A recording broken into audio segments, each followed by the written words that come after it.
Harargee bahaa aanaa Gooroo guutuutti lola qindaaliyyuu haayiliin naannoo Somaalee hawaasa Oromoo irratti banteen lubbuun namootaa dabruu fi manneen jireenyaa 60 ol ta'an gubachuu fi qabeenya hawaasaa barbadaa'uu himan. Godina Bunnoo Baddallee aanaa Makkoo keessatti namoonni hedduu yeroo dheeraaf waajjira poolisii aanichaatti hidhamanii hiraarfamaa jiraachuun dhaga'ame. Iiraan ajjecha Ayatollah Ali Khamenei irratti haqa barbaannaa jette.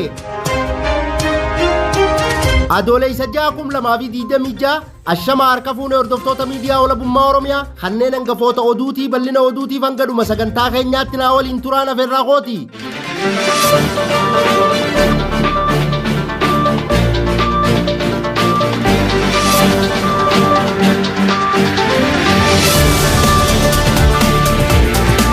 Godina Harargee bahaa aanaa Gooroo guutuutti lola qindaaliyyuu haayiliin naannoo Somaalee hawaasa Oromoo irratti banteen lubbuun namootaa dabruu fi manneen jireenyaa 60 ol ta'an gubachuu fi qabeenya hawaasaa barbadaa'uu himan. Bal'ina oduutiif Jaal Magarsaa waan qindeeffate qaba. Godina Harargee bahaa aanaa Gooroo guutuu araddaa jiru ifaa keessatti guyyaa har'aa adoolessa 6 bara 2026 liyyuu haayiliin naannoo Somaalee lola guddaa hawaasa Oromoo irratti banteen lubbuu namootaa darbuu fi manneen jireenyaa 60 ta'an gubachuu dabalatee qabeenya ummataa irratti miidhaan guddaan qaqqabuu jiraattonni miidiyaa walabummaa Oromiyaatti himan. Namoonni miidiyaa walabummaa Oromiyaaf odeeffannoo kennan akka jedhanitti humnoonni hidhatanii naannoo Somaalee irraa dhufan haleellaa ulfaataa hawaasa Oromoo irratti banuun namoonni lama abbaa ilmaanii kan ta'e Abdallaa Mahammadii fi daa'ima kichuu waggaa 7 kan ta'e lubbuun dabruu fi namoonni 3 madaa'anii jiraachuu namni miidiyaa walabummaa Oromiyaa dubbise tokko ifoomseera. Maddeen odeeffannoo miidiyaa walabummaa Oromiyaa akka ibsanitti lola kanaan manneen jireenyaa 60 ol ta'an barbadaa'uu fi oomishni qonnaa fi qabeenyi uummataa bal'inaan manca'ee maatiin hedduun qe'ee fi qabeenya isaanii irraa buqqa'anii haala yaaddessaa keessa galanii jiraachuu miidiyaa walabummaa Oromiyaaf gabaasaniiru.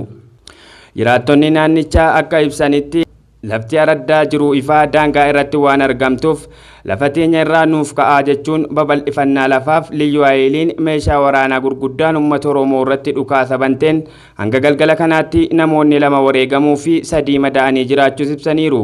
Jiraataan araddaa Niinni toora bilbilaatiin miidiyaa walabummaa Oromiyaa dubbise tokko dhaamsa dhaammateen uummanni Oromoo addunyaarra jirtan qaama dhimmi ilaallatutti nuuf iyyaa nuuf dirmadhaa hawaasni Oromoo qaamoleen dhimmi ilaallatu rakkoo isaan mudateef xiyyeeffannoo akka kennanii fi sagalee isaanii akka dhaga'an jechuun miira gaddaatiin waamicha dhiyeesseera. Akka jiraattonni jedhanitti hanga yeroo gabaasni kun qophaa'etti qaamoleen mootummaa dhimmi kun ilaallaturraa ifatti wanti mirkanaa'e akka hin jirre itti dabaluun eeraniiru.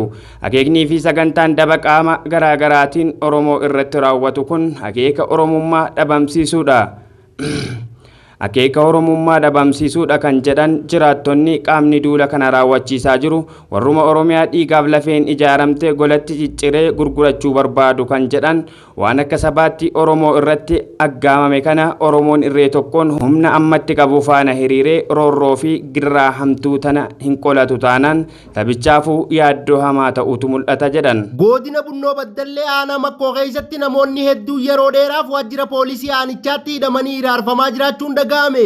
Bal'ina oduutiif Jaal Duniyaan waan qindeeffatte qabdi. Godina Bunnoo Baddallee aanaa Makkoo keessatti namoonni hedduun gaafii seeraa tokko malee loltoota mootummaa naftanyaa bilisiginnaa yakkamuu waajjira poolisii aanichaatti hidhamanii hiraarfamaa jiraachuu maddeen miidiyaa walabummaa Oromiyaatti himan.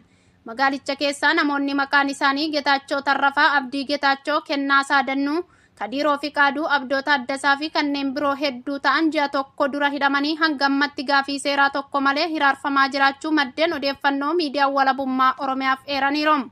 Jiraattonni magaalichaa miidiyaa walabummaa Oromiyaaf yaada kennan akka jedhanitti namoonni kunneen hidhata waraana bilisummaa Oromoo qabdu jedhamanii kan hidhaman yoo ta'u isaanis gabaa irraa qe'ee qonna isaanii irraa fi daandii irraa qabamanii gara waajjira poolisii aanichatti geeffamuun ji'a tokko oliif ragaan qabatamaa osoo irratti hin dhiyaatin maqaa haala yeroo jedhuun garmalee dararamaa jiraachuu miidiyaa walabummaa Oromiyaaf gabaasaniiru. Namoota hidhaman keessaa baay'een isaanii abbootii warraa fi dargaggoota maatii isaaniitiif lafee dugdaa ta'an yoo ta'u hojjettoota mootummaa dabalatee namoonni hedduu waan isaan hin ilaallanne keessatti maqaan isaanii ka'uun sobaan yakkamanii reebichaa fi doorsisa adda addaan hiraarfamaa jiraachuu itti dabaluun ifoomsaniiru. Iiraan ajjecha Ayatollah Ali Khamenei irratti haqa barbaannaa jette bal'ina oduutiif Jaal Magarsaa waan qindeeffate qaba. Ajajaan waraanaa Iraan Meejar Jeneraal Amir Hatami yeroo sirni awwaalchaa hoogganaa olaanaa duraanii Iraan Ayatollah Ali Khamenei geggeeffamaa jiru mootummaa Iraan ajjecha isaanii irratti haqaa fi itti gaafatamummaa barbaadu akka itti fufu dubbatan. Namoonni yakka sana raawwatan imimmaan uummata Iraanii fi haqa gaafachuus yoomiyyuu kan hin dhiifne ta'uu beekuu qabu jechuu dhaabbatni oduu mootummaa Iraan IRN gabaaseera. Ajajaan waraanaa kun dabaluun hanga bu'aan argamutti wanta barbaachisu hunda gochuuf murannoo cimaa qabna, namoota weerara kana raawwatan tasa hin dhiisnu jechuun dhiigni hoogganaa olaanaa haleellaa Ameerikaa fi Israa'eliin ajjeefaman akkasumas akka dhangala'ee hin hafne cimsanii dubbataniiru. Hoogganaan duraanii Iraan kana kabajaaf bilisummaa fi jaalala biyya isaaniif nama kufan jechuun kan ibsan jeneraalichi waraanni Iraanis hoogganaa haaraa Mujtabaa Khamenei jalatti amanamummaan hojjechuu akka itti fufu ibse.